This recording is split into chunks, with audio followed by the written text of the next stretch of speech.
No Kindred, but we do start Champion Select, and we start Week 2, Day 1 of the North American LCS with Impulse vs. Cloud9.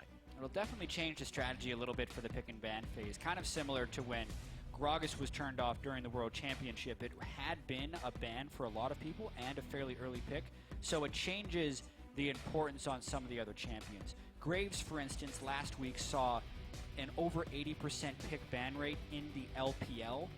For whatever reason, the LCK still has a pretty low pick ban rate on Graves, but on Thursday and Friday in the European LCS, whether it was banned in jungle or in top lane, it was 100%. You're seeing the North American stat being 36.4% right now. Gang playing 100. I don't think we've actually gotten to see him played much in NA. It's been almost entirely bans here. Absolutely. So we don't get to see much of him either. The Thresh Tom Kench bans were much less surprised about, though. That guy, those two really have been around for basically ever. And Impulse, of course, on short notice working with the new roster. We'll see just what they can do alongside Seraph, as he's not pulled too many bans himself. You could consider that as being 3 support bans, even though Tom Kench sees a lot of his play in the top lane nowadays. So they may, aside from just banning the champions that are picked most frequently on support, which is kind of Alistar and Thresh, they may be trying to put Bunny Fufu in an uncomfortable champion situation, so his shot-calling distraction will affect his play even more.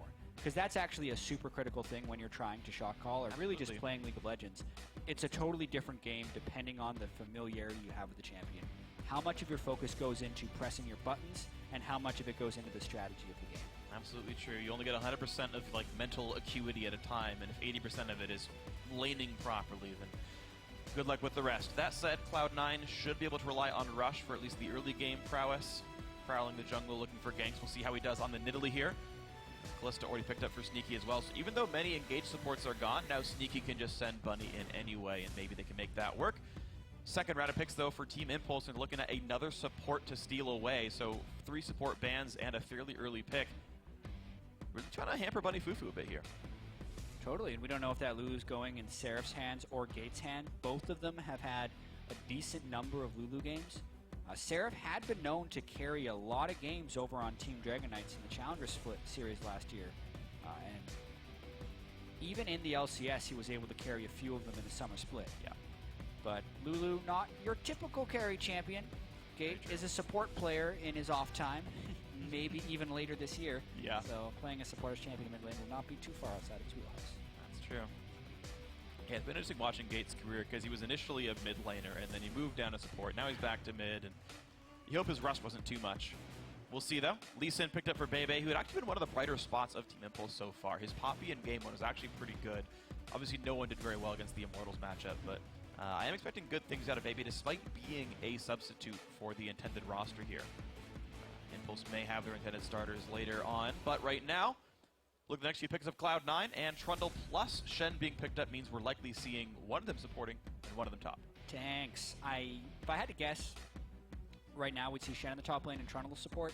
Trundle has been one of the most picked supports globally, and much more picked in support than any other position so far in this new competitive season. Plus, it's very nice to be able to pair with Trundle, throw him in, then he'll steal the resistances from whoever he wants because he'll be in range of pretty much everyone. Absolutely. Once he's tossed in, it's just a really nice synergy they can make there. And it also leaves them the ability to play something like Corki mid right here. You've got a poking jungle, you've got 2 big tanks for the front line. If you wanted to play a heavy, long-duration backline like Double Marksman, this would actually work for Cloud9 here. So they are saving Jensen's pick for last. They're going to make sure that Lulu shows up in what lane it intended to be in.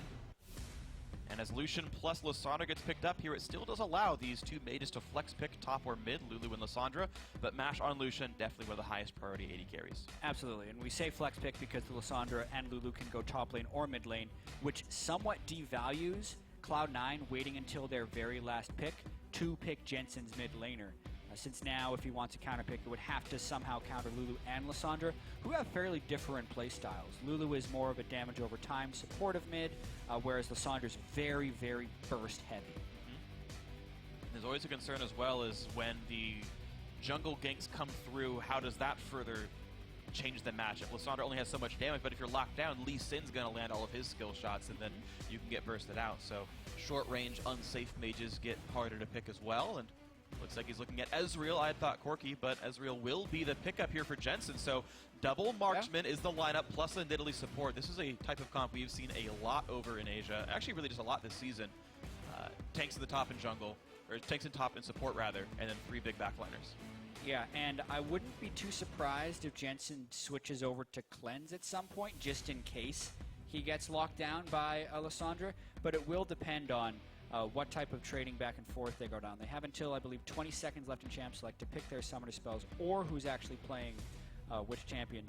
They won't be able to tell the summoner spells from the other side, but if he wants kill pressure, he's going to be keeping the Ignite. I think that's rather risky. It looks like he changed to heal just a second ago, so Jensen right now shows that he is on heal. Either way, the Team Impulse squad do have engage tools, of course. Lasana can go in, Braum can follow up. He's not normally primary engage, but Braum Lucian, one of the very scariest duo lanes in League of Legends, and against Trundle, who's a bit of a weaker laner, there's definitely a chance for the Impulse bottom lane to open up some opportunities, and of course we know Seraph can do well for himself also. Yeah, I mean, just by a straight Champ Select portion here, they do have a team composition that can succeed, but Cloud9 has picked a almost more modernized team composition just based on the last few weeks of play we've seen, with 2 marksmen, tank line, and nice backline damage. Well, we're going to see who can bring out that comp better than you guys at home. Head over to Twitter, let us know who's going to win. Tweet to @LOLEsports and vote for either #TIPWin or #C9, where you can see the comps on your screen, the players on there as well, and we can see just who opens up week 2 properly here. Team Impulse on blue, Cloud9 on red. Here we go. Yeah, and to speak a little bit to the double marksman trends we have been seeing across various regions, I have a metric that I made up called marksman per team. Normal teams, if the AD carry is the only marksman, you'll have 1 marksman per team. Yeah. The LPL in week 1 averaged 1.6 marksman per team, and the North American LCS averaged 1.05, meaning there was 1 game where 1 team had more than just the AD carry, and that was Keyray playing Kindred in the jungle.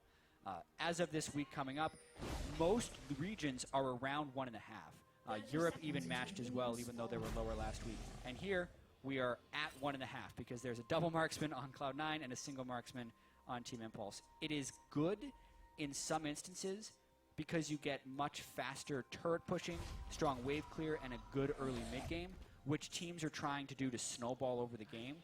It finds weakness if the other team can tank up too much or have an assassin on the team that can then kill the 3 squishy targets they have. So it's actually an interesting matchup here, since Seraph will be able to kind of get through the tank line and get some burst onto the AD carries, so we could be in for a very snowbally game in one direction. Yeah, absolutely. When you consider the potential Team Impulse tanks are likely Warrior Enchant, Lee Sin, and a Braum who's got actually sort of low gold income. The tanks will come in quite a bit later, and you talk about Seraph as the assassin, and you're right, that's kind of where that's going to come from. So as we get ourselves into the game, no deep wards to speak of. Otherwise, very safe jungle starts. Both junglers starting at Gromp here. Lee Sin and Nidalee both getting that. Bebe slightly slower as he got much less aggressive of a leash, but all should be well. Refillable potion on both these guys. I like the start that Cloud9 gave to Rush. Rush loves to take over the game on Nidalee. It's all about early jungling speed, early pressure, and if you can get a lead onto Bebe's Lee Sin, Rush is the type of jungler that knows how to punish it very easily. Cacao actually had a lot of success last year in the LPL, doing just that thing where his duo lane gives him a full pull on the first camp and slingshots him ahead in the jungle.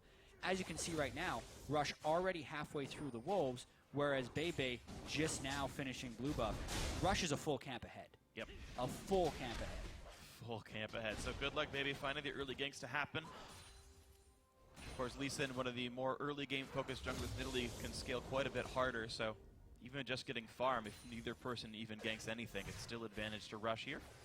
Quick trinket comes down from Jensen. That's going to help him react to potential Lee Sin ganks. They expect him to finish his red before he goes for anything, but looks like Bebe has other plans as he walks up towards Scuttle and is probably too low to actually fight Nidalee for the red buff. And Rush is actually already done with that. This will be interesting. It's only an 800 health Scuttle Crab, so he can finish it quite easily. Rush will unfortunately see the vision come towards him, but he's got him a little bit cornered. Nice to burn Swift Ward hop out. Yeah. So if you count Scuttle as a camp, Rush is still 1 full camp ahead of Bebe right here.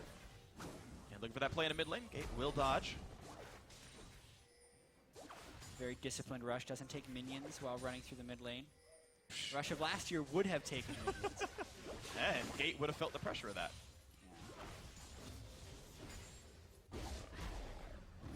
Yeah, so what happened here is Rush recognized Bebe didn't have his red buff when he took the Scuttle Crab, so knowing he has the double buff advantage on him, he immediately wants to invade. But this is very dangerous because his lanes aren't necessarily in position to cut them off. Bunny Fufu and Sneaky tried in the bottom lane, and also we can see Jensen collapsing over. So this is a play completely orchestrated by Rush and the vision he gained at the Scuttle Crab. And now Gate kind of the odd man out. He walked through and gets poked down by the Ezreal, and because Rush is around, Gate can't fight back for fear of getting leapt on. But Seraph has already roamed up. He's had the push lead in this top lane. He's up CS and pushed into the turret. So can he look for the play right here? Rush still counter jungling, but he's got to, again, be careful. Bit of a 1v3, and Jensen is now walking forward. He's already burned Arcane Shift. Seraph did not go for the Flash W. Don't think they had the damage to kill him anyway. Yeah, No especially with summoner. Flash and heal on Jensen. No cleanse, but honestly, the way Jensen was cheating on that, he was aware that they could have a gank coming. And Bebe, not willing to fully concede this jungle to Rush, but he is losing a lot of time. And Rush taking a red on top of a ward. Mainly, he's making sure to get the experience of the small camps first as well, though, in case he's missing out later. Oh, Bebe gets it, flashes, and gets his Krug back. Honestly, that's what you say worth it in all chat for. That was nice by Bebe. It was nice because he's able to secure his blue buff, but he only got half the experience from the camp. I know. That's exactly the reason why Rush was taking the small lizards next to the Brambleback. And I commend Bebe for not getting his red stolen, but now he's nearly 2 levels behind. Just like, as a substitute jungler, getting invaded on by Rush and being like, I'm going to steal in front of your face. That's Let's a bold do this. play. That's a bold play. I'm instantly a Bebe fan now. That's just fun. This is the kind of things I really enjoy about League of Legends. You're just like, yeah, I'm going to take this back from you. Rush the head. Like, don't get me wrong. Rush is winning the jungle game so far. I'm just happy that Bebe went for that is all. Yeah, it's the worst feeling, too, when a Nidalee's invading your jungle and your teammates can't help you. Like, he's just sitting in your red buff. Your team's like, you know what, dog? There's too much experience. I'm going to lose in lane if I keep fiddling with this super annoying Nidalee. You think I'm going to stun him? He's going to pounce away. Like, nothing's going to happen. So Exactly. it makes total sense. Rush played it right. Bebe made the best of a terrible situation. And the bot lane is fighting back and forth. Ken and Mash, I want to watch a little bit of how close up Bunny Fufu is playing to see if he could continue to exert pressure here. But Seraph, of course, has Bebe coming in. Also has some respect. The potential engage. Thunderlord's triggered.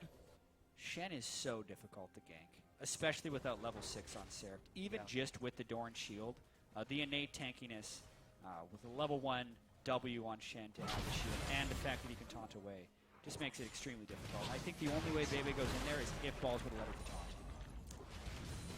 Bot lane matchup is so interesting as well, though. You see like how difficult it is for either side to really go in. You don't want to jump into the minion line because they'll do a lot of damage to you. Pillar can, of course, block off retreat routes, and well, Sneaky missed his Q, so the damage wasn't there to win the trade. And both backed off anyway. Jensen holding basically equal to Gate right here. Both have recalled once Tear the Goddess versus Frostfang. If Gate can land E auto attack, that'll actually instantly trigger all 3 bits of Frostfang as help fix the actual passive damage. Will trigger 1 stack. Will also trigger Thunderlords. That's true, yeah. History of the Gate. One and the same. As Jensen just did there. The auto attack Q. Bebe's done a really good job of at least controlling, maybe not for now. Oh, this is going to be pretty bad. Rush pushing around. Bebe takes a chunk of damage down to 100. Now he's got nowhere to go. First blood for Rush. Great job right there, Cloud9. Get the first blood. Yeah, that's just a huge burst of damage. Not even going with the combat smite. Rush with a tracker's knife. And against the 2 longswords, Bebe recognizes because the spear landed, he had to just turn tail immediately. And that, honestly, is the 3-minute delayed payback for getting his red. Because he could not flash away once Rush landed that spear. Rush knew it, got aggressive, takes off. I still maintain it was worth it, all right? As much as it totally backfired, and you're right. Red buff greater than life. Potentially. Either way, Jensen got a nice, convenient blue handoff. Rush handed that over to him conveniently, and it's going to make mid lane even easier now for Jensen, who only got the assist in the first blood, but will still be pretty happy here. Plenty of push power. Of course, the Q now reduces cooldowns by 1.5 seconds, so CDR scales even better on him. Blue buff also gives AP per level, so his spells are more powerful, and until Gate can get a blue buff, you can just see how far back he has to play, and it gives Jensen so much time to roam around, help the lanes, help the team. This is going to be a safe recall for him without missing any CS. Yeah, absolutely. Getting blue buff early on the Ezreal is super, super important. He actually goes Sheen next, so really just heavy spec into mana and just getting the Qs to last hit the minions. Jensen not necessarily in full combat mode yet. He needs a little bit of time to turn on for that Iceborne Gauntlet from Muramana build. Nice play by Balls. Chunks Seraph down to about half. Still just with Thorn Shield. He's making that aggressive play, knowing that Seraph has a buy up on him. Seraph already buying a Fiendish Codex, but this shows you how much difficulty Lissandra can have against tanks in these matchups. Yeah. Seraph is able to push, so we're seeing Seraph roam sometimes. He had tried once for mid. He killed that pink ward right there. You can see the rubble right there underneath Rush. So Seraph has made... Oh, yeah, there he goes. He realizes. Seraph has made some attempts at plays, but he's not been able to really convert that push lead into anything just yet. Rush gets retribution for the pink ward going down. And once again, lets Jensen get all the CS. What a nice jungler. I've never encountered that in solo queue. Neither have any of you. Neither is anyone playing with Rush other than Jensen in a pro game. This is not this is I's doing, you know? Yeah. But honestly, the majority of the gold lead for Cloud9 is actually concentrated onto Rush with his absurd counter jungling. It is inherent in Nidalee matchups, though. Nidalee farms much faster than Lee Sin, and we're just seeing Rush execute the champion the way it is supposed to be executed.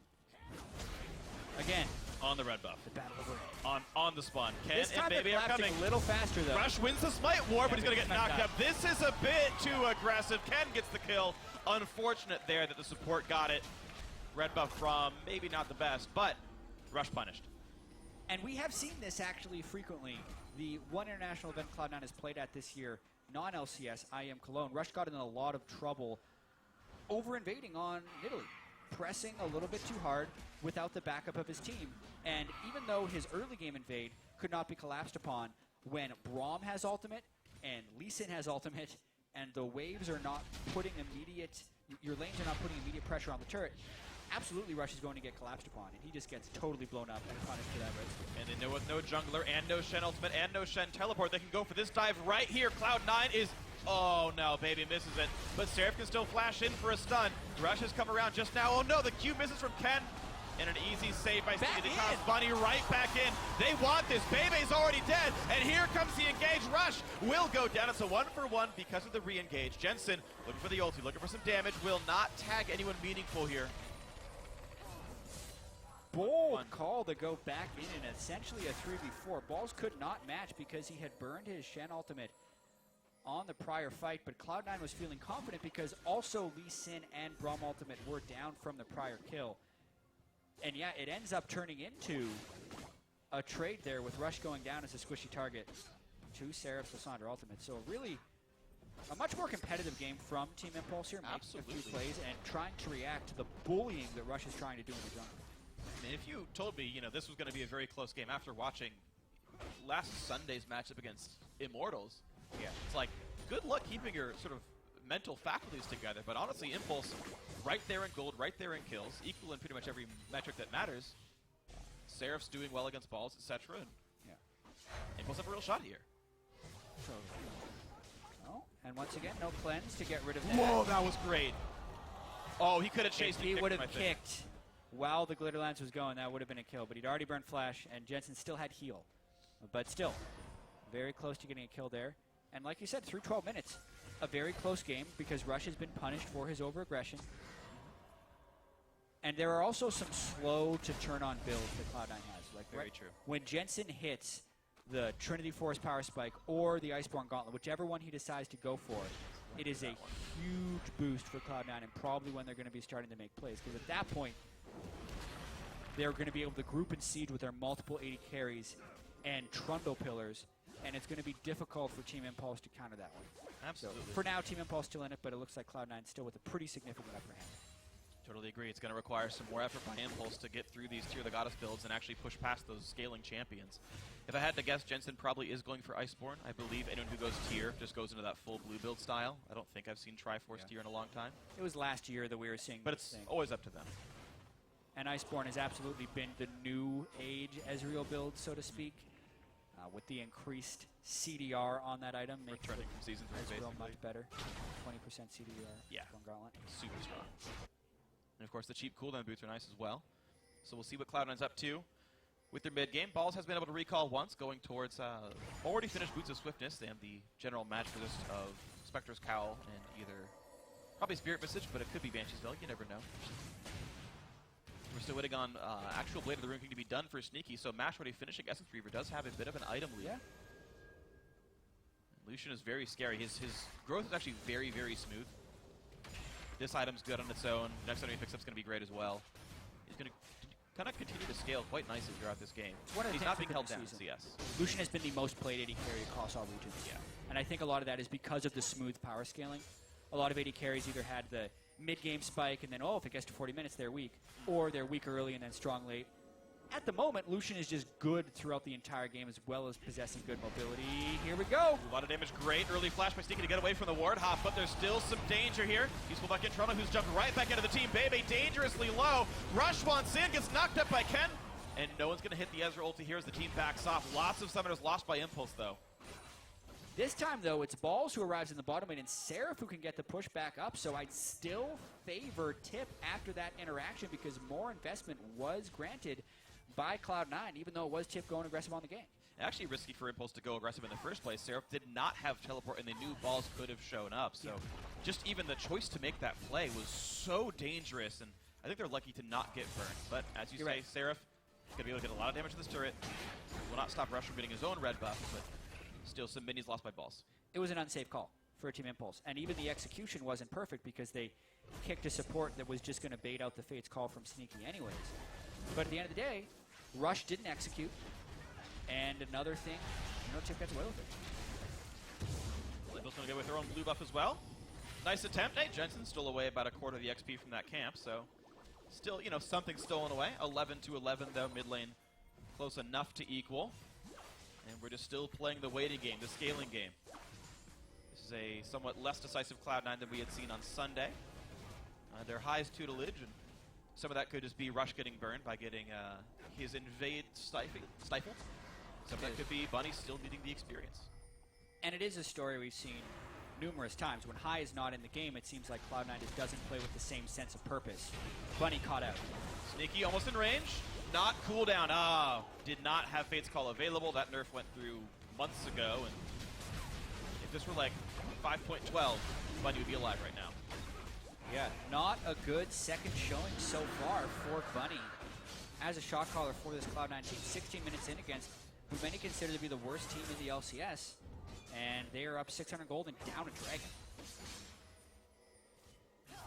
Oh, Cloud9 still waiting for the scaling, as you mentioned, so at least the tier keeps stacking and the world can keep turning.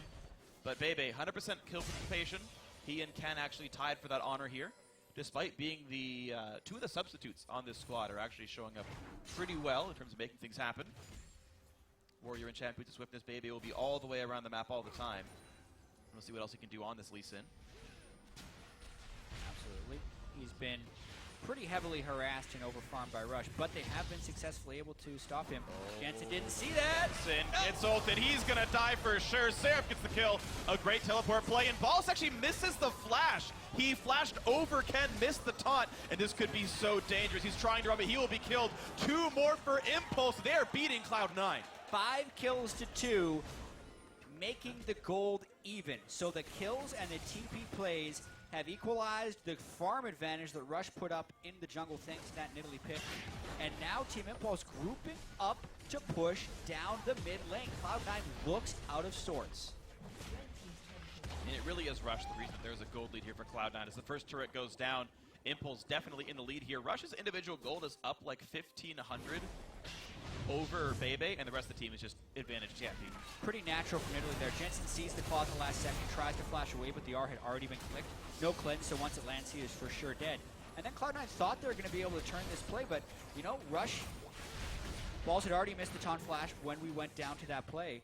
And since Balls was the main tank and there wasn't follow-up from that play, he had to strictly run away. For Cloud9 to execute this composition properly, they need to be able to group in a lane, get spears down, get Ezreal Qs down. It's still going to be until Jensen completes that Iceborne Gauntlet, because then he can land a Q, and that makes it easier for Rush to land a spear, and that's when we'll really see the poke coming through. But until that moment, Team Impulse is going to be trying to make those punishing plays with Seraph. Teleport down, grant him to kill mid. Yep. So to give Cloud9 some credit, though, as well, I suppose, that now that they are aware that Seraph TP play was already done, that punish already happened, there's a TP advantage for Balls over Seraph. And and the other three can group up, push the bot lane down. They know they have TP advantage, and so what can C9 do over the next 3 minutes will let me know how good Bunny Fufu is at abusing this kind of advantage. Absolutely, and they already did pretty much the best thing they could. They pushed down the bottom lane. This time, this is a strange point in the game, actually, because they've already pushed down the bottom tier turret. The next move would be mid lane, but in pushing down mid lane, it leaves a window for MASH to take the bottom turret and just trade the turret they'd already gotten.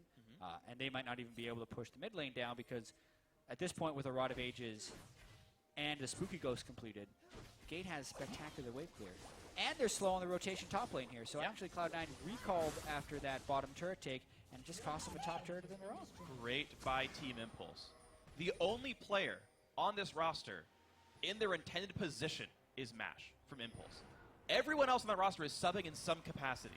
Yeah, as far as who was supposed to be on their starting roster to start the year, Seraph is a top laner and a pretty good one. He's now settled off in the CDK Team Dragon Knights Challenger team, but he's subbing here in the LCS, and he's putting together a pretty powerful build at the moment, assassination-wise. Yeah. This is exactly what they want. He's got an Abyssal Scepter and Sorcerer's Shoes, which gives him the 20 magic resist reduction as well as the 15 magic penetration, which means the people he's going to be hitting like Jensen, who are sitting on magic resist blue, so 42 magic resist, that'll take it down to 7 or less because there are still masteries for Seraph that has that, so near true damage.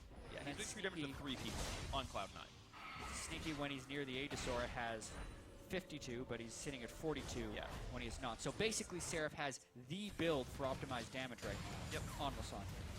Seraph is sitting at 30 magic pen plus Abyssal. Like, he is going to rip through people. And right, not to mention his runes. So yeah, well, that's considering the entire build-up. He's taken the 42 magic people down to 0.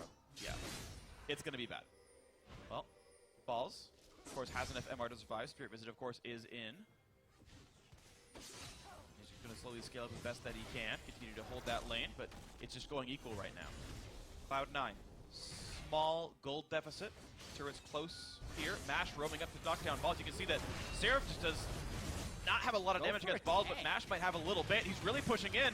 Bit of the cooling comes through. Balls will survive it, but that is lane pressure on bottom lane. There's nothing much for C9 to do. This will be a turret kill for Impulse. Yeah, it looks like Cloud9 has fallen back on the pressure a little bit. You would think not the smartest ultimate by Seraph, but it ends up instituting another turret trade. They put a lot bottom lane. Sneaky and Bunny Fufu are already top lane, and they're just going to keep cycling here. This is not the type of trading game we're expecting from Cloud9 against Team Impulse. Looking like a worthy adversary here. With the Iceborne Gauntlet completed, will be around the time you want Cloud9 to turn on and start getting this comeback going. Yeah. If Cloud9 wins, I can already see the post-game interview. Oh, no, hold on. Balls in a bad spot. Jumping away. Still the stun will land. There's a follow-up from Braum. There's no stuns yet to have right now, but he's forced to flash away, and now Seraph is low. Rush will not choose to go in here. And all is well. Baby pushed forward. He wanted a beta flash, maybe. Nothing else picked up, though. Ken stops the true shot barrage. And one recall's already come through. Seraph does have teleport, but he has no wards. He does have minions to jump to. Will they keep chasing Ken? Will something happen here? They're still chasing in. Forced to flash get away. Now Bebe slowed by the Iceborne Gauntlet. A Q from Ken buys some time away from Balls. Another Javelin comes in. Bebe tanks it, I think on purpose, and then jumps over to MASH. Iceborne will miss this time around. Also a bit more health. Now Gate has joined the fray. Bunny is here, so a 4v4. And Seraph still is not TPing in just yet. It's behind them. He's coming in right now. What's he gonna grab? He's gonna get Jensen. 6th kill of the game for Impulse. Up goes Balls, just barely missing the wild growth to stop the jump over the wall, but Bebe still wants more. He's gonna find Bunny. There is no Callista here. He's forced to flash to stay alive. And Team Impulse find another kill unanswered. This game is a little bit crazy. Much crazier than we expected, for sure. That was just to back it up a little bit. Team Impulse not really understanding their damage potential on Balls. We can see they don't have much damage, and if Cloud9 gets a frontline teamfight, they'd actually have time to do damage. Then they over-chase, and they get into position for the Seraph flank to come around the backside, and again, He zeroes down onto Jensen. I still think Jensen should have brought Cleanse, but now he's at the point of the game where he can buy a QSS. So if Seraph pulls off that play once again, we can see a QSS and then an Arcane Shift away from Jensen, and probably not the same type of kill potential they've had on thus far. So Cloud9 trying to reactively get back into this one. Yeah. And I really wonder what type of preparation and mindset goes into this game from Cloud9's side. Because they watched Team Impulse lose in 18 minutes, 2-4. Yep. And they're thinking, all right, easy. Let's put in Bunny. He's going to call us to a quick victory. We're going to feel good about this one. Is probably the mindset they have going in. And as soon as that doesn't happen, being mentally prepared for something you really didn't expect to happen can be very difficult. Now they're down 6 kills to 2. The plays aren't going their way. Team Impulse is actually quite coordinated. It's important for Cloud9 to be able to regain their heads in this game and make smart, coordinated plays with proper warding and proper item builds. So far, 1 QSS done, second on the way. They're going to try and stop the Cassandra. Okay. Jensen, good job with the Shift away Arcane just in Shift. time. Yeah, and he times it really well also because there's so much gameplay around like starting cast time in time. Bebe could actually have like R flashed, and once you're rooted by the initial like half of the R cast time, you actually can no longer cast the Arcane Shift as well. So clever timing. Jensen's okay, all is well. Another nice block by Ken with the shield. Yeah. Really on top of his game, but Cloud9 are here to defend. Cloud9 has a pretty heavy poke comp as well that's been nicely blocked by Ken's Grom shields.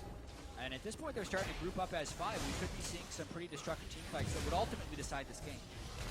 Bunny puts the pillar up to try to get that fight to happen. Of course, this team is all about poking people, but Mash steals away the blue. Now Balls is gonna get rooted. Is this the right target, though? Baby's still going in. The culling over the wall, and they get 1 kill picked up. But now, with the tank gone, what can C9 do? Sneaky is rooted in place. They've already picked up 2. Will they find the 3rd? Jensen's getting hit up. There's the kill. It's already 3 for Team Impulse. The stun of the Jensen QSS not gonna be enough. A triple kill for Mash, and Team Impulse are slaughtering Cloud9. 4 for 0. Cloud9 is not setting up poke before fights. Their tanks are dying while their squishes are not doing damage, and Team Impulse is running through them. Now 10 kills to 2, and Team Impulse have taken control of this game.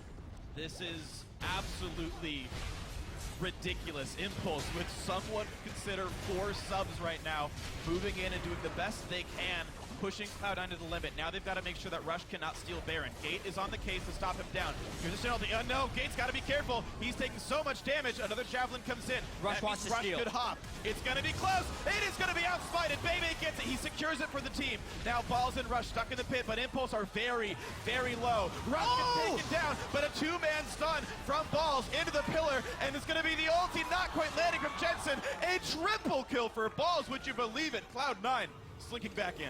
It ain't over till it's over, that's for sure. A super bold Baron call from Team Impulse, trying to extend from their 4-man teamfight win despite all being very low on health. And when you're taking Baron without a good tank, you end up taking a whole bunch of damage because there's no resist source to stop all that from coming through.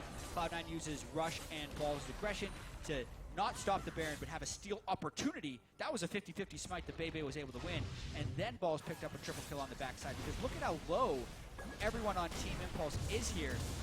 And honestly, the timing of Rush's smite, I can't fault him for that because he was trying to smite at the same time Bebe would when the second part of the Q would be executed. Here though, Glitterlands Thunderlords culling into Mash, killing him, and Bunny and Balls come through. I love the sidestep by Mash there. He did all he could to stay alive. It just wasn't enough for the soon-to-be super tank from Cloud9 Shen. Yeah. We got ourselves a game. We got ourselves a very interesting game, and as much as we've been seeing the kill lead balloon for Team Impulse, up until a lot of that Baron antics right there, the actual gold was within 1,000. If you watch purely the gold graph in the post-game screen, it's going to be very close for much of this game. Still, much better than many people would have expected for this matchup. It's still many props to Team Impulse, and now with Baron, they can probably push farther. But this game has been quite close. It's been within 10% for pretty much the entirety of this game. So this is a winnable game by Cloud9, and it's up to shot calling from a small deficit. It's also a minimum. It's also a very winnable game for Team Impulse because they're the ones with the lead. So, assuming standard expectations, like if you took the nameplates off of all of these players and you didn't know who was fighting against whose team and all the the prior experience of seeing these players play, you think Team Impulse has a great chance of this game. Yeah, 2 Dragon 80%. lead, 1 turret lead. Their 80 carry is fed, so he can tread through the tanks. They're not as vulnerable to poke because they have hard initiation to stop the poke from coming through, and their hard initiators have proven successful so far this game. At this point, it's all about Team Impulse just continuing to execute something we've never really seen from what is essentially a full sub-squad. Has a full sub-squad ever won a game in the North American LCS? It might happen here. Definitely might. Ooh, baby! Trying to bait some flashes out. Ward hops away, but no one was really going to pull that trigger. Or had the flash of the burn, actually, since only really 2 people had it up. But Impulse knocked down top lane tier 2. Mid lane tier 2, the next target here. They're sending Seraph to clear the wave. And the rest of the team can show up soon. We just saw Jensen burn True Shot Barrage to clear bottom lane and keep that from pushing in towards the team, so they'll have a respite on that side of the map. More poke coming through. A pillar to buy some time and land as much poke as possible. But this team is not going to be refrained. They're going to push right in, and here comes mid lane tier 2. 6 turrets to 3. Yeah. 2 dragons to 0. And Rush and Jensen are out of mana, so even if they did want to fight on this, they couldn't chase through, which is why Team Impulse so freely pushed forward on that one. They knew that a fight coming wouldn't be punishing. This will be an easy Dragon 3, most likely. Yeah, should absolutely be. They didn't take too much damage, and they still are wearing the Baron buff, I believe, so it's really not a situation you'd really want to jump into here.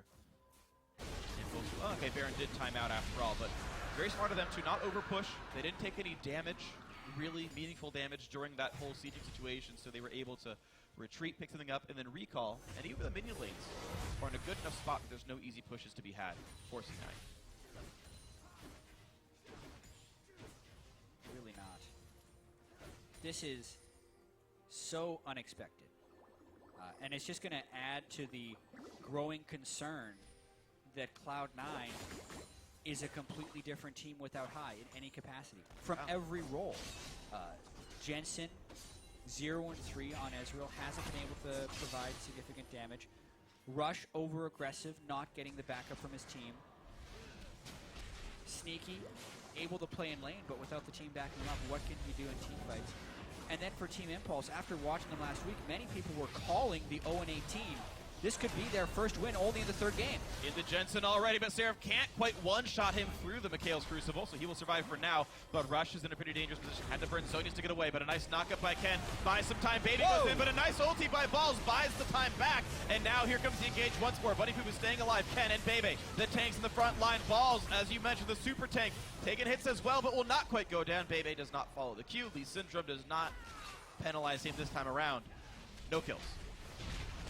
No kills indeed, and really not enough damage from Tip to cut through the tank line of Cloud9, but then also not enough damage from just the Nidalee and the Callista, since Jensen was pushed out of the fight to punish any of those really bold moves by Team Impulse. Because that's a Lissandra going in with Zhonya's an Abyssal, so a slightly more tanky build, but really still just a mage flying in the middle of your team and sitting there for quite a while. But because of the QSS that had to be built up by Sneaky so early, the damage just isn't there right now. And what's interesting is the actual tank line of Team Impulse is not even that big. Bebe, who's a Swiftness and Alacrity enchant. He then went for full Maw of Malmortius, so he still didn't buy any armor for like the next 6,000 build of his build. He's now starting Dead Man's Plate, which is like the first true tank item here. So, of course, only 2 deaths. Working out for him just fine, of course, but you know, a lot of aggressive builds from the Team Impulse squad, and they're going to find Bunny one more time. Fate's Call was down still, so Bunny was forced to flash yet again. He was not able to be bailed out by his AD carry. No, I mean, Cloud9 was trying to set up a split push, but the mobility granted by Gates Lulu is stopping the non-Shen people on the team from playing safely. Gates really dominating the map here on his mid lane Lulu. And stopping the split push really easily. Just pulls the wave over. It will eventually unleash. Minions no longer follow into the river or jungle, so Gate takes him on a little merry-go-round and chunks him out. Level 17 on this Lulu, who's earned about 1,100 gold from his Frost Queen's claim. That gold income has contributed quite a bit to the coffers of Team Impulse. Yeah. And to even get back to the discussion we had in Champ Select, the double marksman team from Cloud9, those types of team compositions can be extremely volatile because they do have the early mid-game advantages once they get a few items and they can start a turret snowball very easily with so many ranged champions, but their 2 weaknesses, assassins and tanks, if they fall behind those things, they don't have very many ways of catching back up to them. And so far, the assassin right there with Seraph is far ahead of the AD carries, and he's been really crushing them thus far. Now with 2 Mercurial Scimitars actually being completed, the next team fight should be fairly interesting. And it's a bit thankful for Cloud9 that not too much was lost during that transition period of buying these 3,800 gold items that allowed them to survive little Sandra damage. So we'll see how well C9 can do in round 2, where the carries can stay alive a bit better. Of course, Locket already done here for Bunny Fufu as well, should help them survive a bit longer as well. When you upgrade from Aegis to Locket or Banner, it's worth another 5 MR on the Aura. So 15 Magic Resist now to his teammates.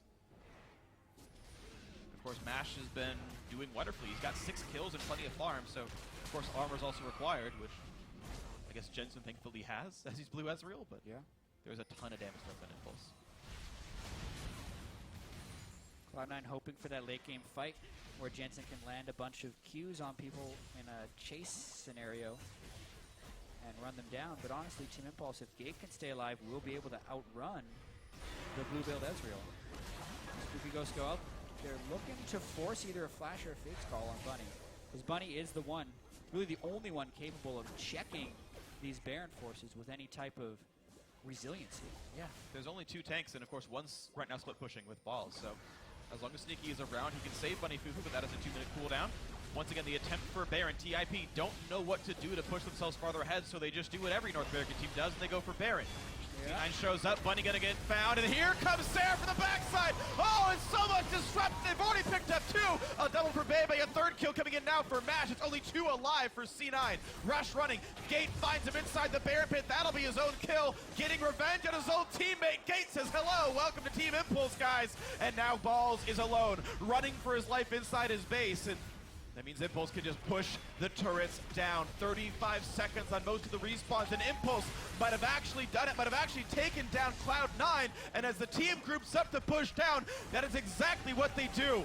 They looked so low on Sunday. Perfect game in under 20 minutes. Next week, they come back, they bounce back, and they take down Cloud9, only giving up 5 kills.